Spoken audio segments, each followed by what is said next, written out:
If you've ever wondered what matters most to God, Jesus already gave us the answer. Hi friends, welcome back to Words for Living, where we find strength, stillness, and encouragement in God's Word, one verse at a time. Today's message is one we all need to return to regularly. In a world filled with noise, distraction, and constant pressure to perform, Jesus brings us back to the heart of it all: love. In Matthew 22:37-39, he gives us two commandments that aren't just suggestions, they're the foundation of the Christian life. If that sounds like something your heart needs right now, take a moment to subscribe so you don't miss any of our daily devotionals. Let's walk this journey of faith together, one verse at a time. Let's read Matthew 22:37-39, ESV.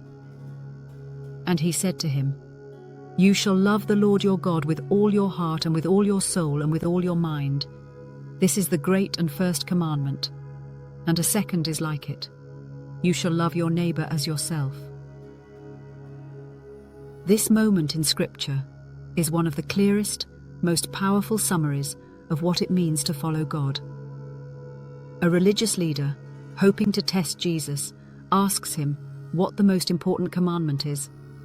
Out of the hundreds of laws found in the Old Testament, which one rises to the top? Jesus doesn't hesitate. He goes straight to the core. Love the Lord your God with all your heart, soul, and mind. That's the first and greatest commandment. Then he adds something unexpected. And the second is like it. You shall love your neighbor as yourself. In one breath, Jesus captures the entire heart of God's law. Everything else, the commandments, the teachings, the stories, they all point to these two priorities: loving God and loving people. And Jesus says the second is like the first. That word "like" in the original language means equal in importance.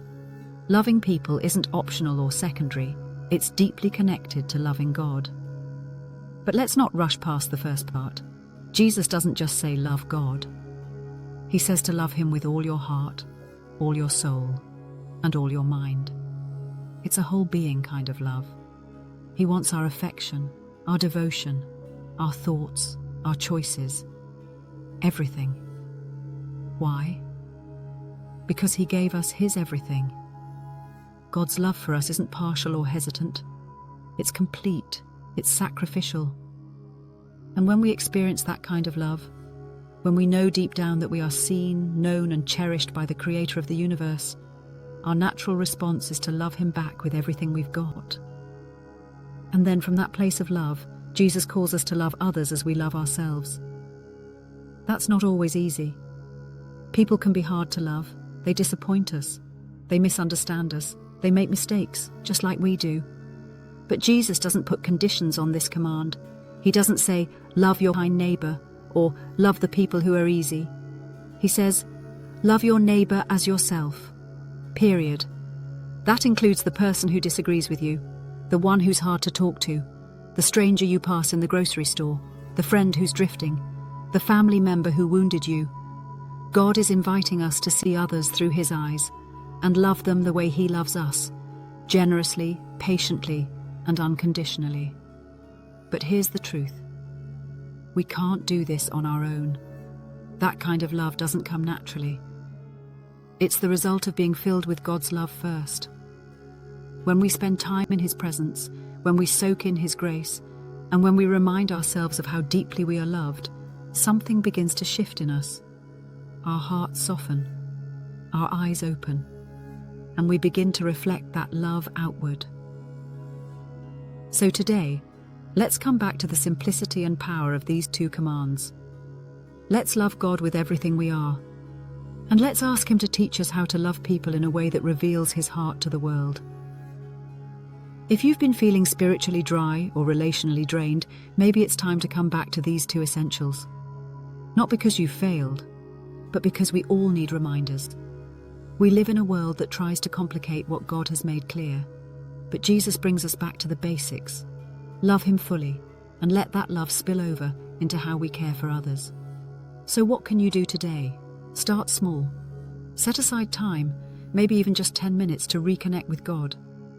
Read a psalm, journal a prayer, or simply sit in silence with him. Let your love for him grow by spending time in his presence. Then ask him to open your eyes to someone around you who might need love today. Maybe it's a co-worker who feels overlooked, a friend who's going through a hard season, or a family member you've been distant from. Send a message, offer a helping hand, say a prayer on their behalf. Loving God and loving people isn't always loud or grand. It often looks like small acts done with great love. Let's pray. Jesus, you've made it clear what matters most: loving you with all that I am and loving others as myself. But sometimes I get distracted. Sometimes I make things more complicated than they need to be. Today, bring me back to the basics. Stir my heart for you again. Let your love fill the empty places in me so I can love others well, not from pressure or obligation, but from overflow. Help me be a reflection of your heart today. Amen. Thanks for spending a few quiet moments in God's Word with me today. If this devotional reminded you of what really matters, I encourage you to pass it on to someone else who could use the same encouragement. And if you haven't already, I'd love for you to join this community by subscribing. There's more peace, purpose, and truth to explore, one verse at a time.